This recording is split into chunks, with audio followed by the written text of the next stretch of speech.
This is Eddie Hearn, Matchroom Boxing. You're watching Sporting Icons. You don't need to be anywhere else. Right, I hope you're all having a great day.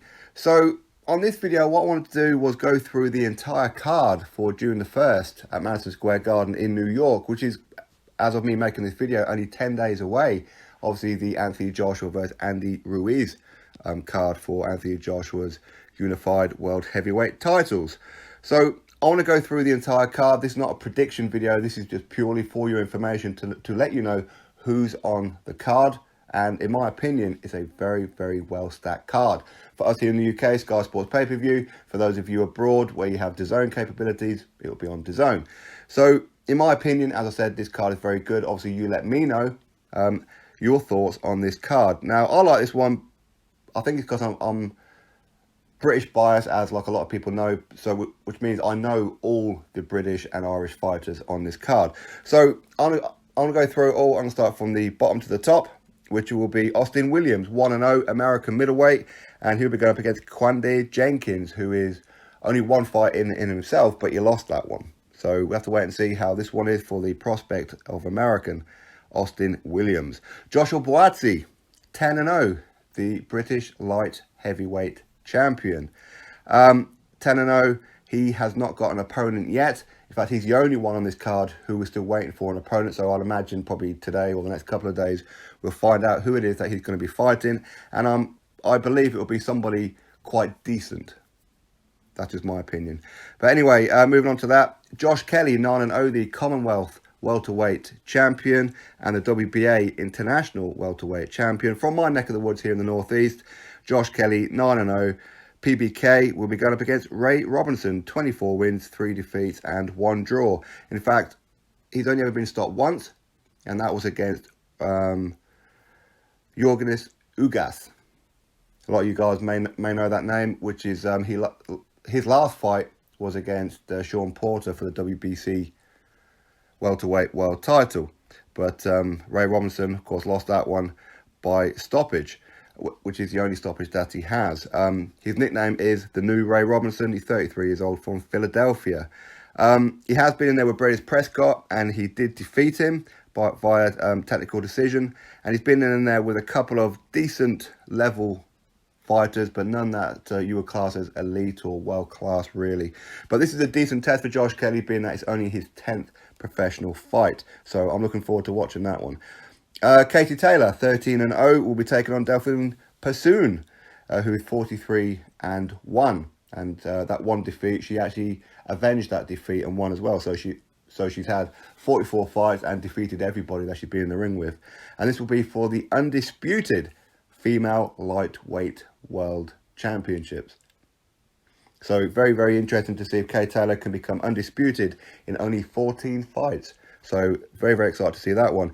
Callum Smith, 25-0, who is the WBA super champion of the super middleweight division. And of course, he is the WBC diamond champion of the super middleweight division.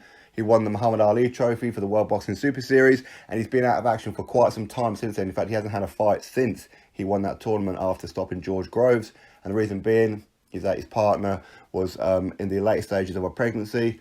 Obviously, he wanted to be with her. The fact that World Boxing Super Series took up a whole chunk of his time, so he wanted to make it up to her family, have some family time.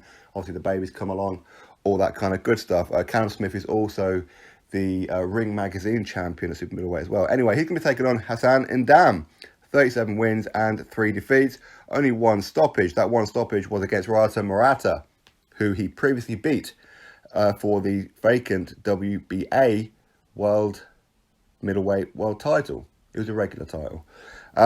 So he's been in there with Murata twice, beat him once, lost on the other time. Last time out, he fought Martin Murray. He beat Martin Murray on points. When I watched it, I felt that Martin Murray won that one, but I may have had my British bias goggles on, so who knows.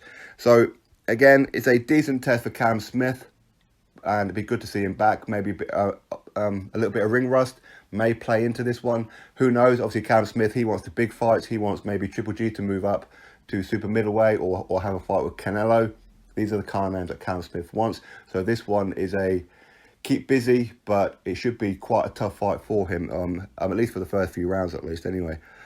Chris Algeri, 23-3, will be taking on Tommy Coyle, our own Tommy Coyle, 25-4. Very, very interesting fight. I don't know who's going to win that one. I always root for Tommy Coyle. He is almost like the underdog in the British boxing, and sometimes he pulls it out, sometimes he don't. But Chris Algeri, he's been around the block on quite a few occasions. Of course, Chris Algeri's been in there with the likes of Amir Khan and Errol Spence Jr, etc. So again, very, very interesting fight. And I'm presuming that this is the co-main event one. It may not be. I mean, it could be Katie Taylor. It could be the Callum Smith one, who knows. And then we move into the main event. Anthony Joshua, 22-0 versus Andy Ruiz Jr, 32-1. Andy Ruiz Jr, his one loss was against Joseph Parker.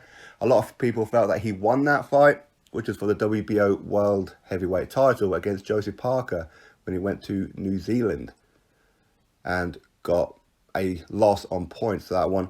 Andy Ruiz, very, very fast hands, very, very capable opponent.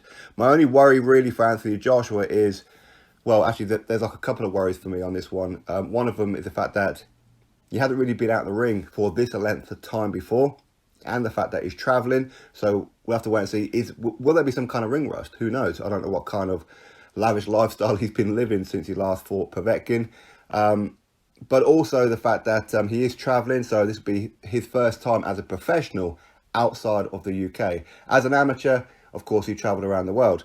But also the fact that a lot of people are saying that Andy Ruiz Jr. is not a good enough opponent and he doesn't look the part, all that kind of thing, which is wrong. It's a wrong way to think about it. Anybody who knows boxing knows Andy Ruiz Jr. and knows that he's got lightning fast hands, very, very accurate, great combination puncher, and just all round very, very good. Yeah, and he's a legitimate test for Anthony Joshua.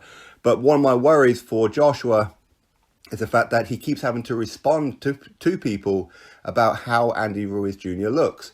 In other words, Joshua's just going to go in there and blast him. This is an easy cherry pick, all that kind of thing. Of course, this wasn't supposed to be the fight. It's supposed to be Big Baby Jaramillo. In my opinion, Andy Ruiz Jr. is a stage above Big Baby Jaramillo. So this is actually a harder test for Joshua, in my opinion, due to the speed of him. But Joshua's having to defend, which he shouldn't really have to defend it, but he's having to defend his reasoning as to why he's fighting Andy Ruiz Jr. And he says that Ruiz is going to bring it on to him, and it's going to be a tough fight. So my worry for Joshua, as a British bias fan, of course, and as much as I really, really, really like Andy Ruiz Jr., I've always liked him for a long time. I have spoken to him briefly on a couple of occasions, and is that Andy Ruiz is very capable. And even though Joshua keeps having to defend it, I worry that he's going to allow it to be a very good competitive fight. If that makes sense. As in, rather than just go in there and just do a job, I'm worrying if he's actually going to give away a couple of rounds to Andy Ruiz just to show everybody that Andy Ruiz is very capable. But he shouldn't do that because Andy Ruiz is very, very capable. So hopefully Josh is going to have his professional head on and just get the job done. If it turns out to be a war, it turns out to be a war. If it turns out to be a first round stoppage, it turns out to be a first round stoppage. But he needs to stay switched on for this fight. Andy Ruiz Jr. is a legitimate threat. Anyway, so that's the entire card. As I said, only 10 days away. Obviously, you drop your thoughts below as to how you feel this card is looking. Do you like the look of it? Are you happy with the pay-per-view for it? Obviously, it will be a early morning job for us in the UK. I imagine the show would probably start around, midnight for us here in the UK. Obviously, you guys in America, Canada, etc. It will be regular fight night time. If you're in Germany, obviously, again, real late at night, early morning. And whatever else, obviously this is where DAZN is. I would imagine that this fight card will be streamed around the world as it usually is. It's usually around about 180 countries around the world. So it's a huge event and it's a big, big moment for Joshua. And it's a big moment for a lot of fighters on this card. For me, I'm impressed with the fact that they managed to put together such a card. Because last time Joshua fought Povetkin, to be honest, I was quite critical of that card at Wembley Stadium. I felt that the card could have and should have been a hell of a lot better than what it was. I felt that they really undersold that undercard. But on this one, they've well and truly made up for it. So big props to Frank Smith, Eddie Hearn, and anyone else who put all this card together. Of course, Joshua has a huge hand in this one as well. But for me, it's just my opinion, but I like this card. So Austin Williams versus Quandia Jenkins, Joshua Buatsi, we're still waiting for an opponent. Josh Kelly versus Ray Robinson, Katie Taylor versus Delphine Persoon for Undisputed. Callum Smith versus Hassan Ndam, Chris Algeri versus Tommy Coyle, and Anthony Joshua versus Andy Ruiz Jr. Will they squeeze in another fight somewhere along the lines? Who knows? Who knows? Drop your thoughts below, click thumbs up, and of course subscribe. Catch you all on the next video.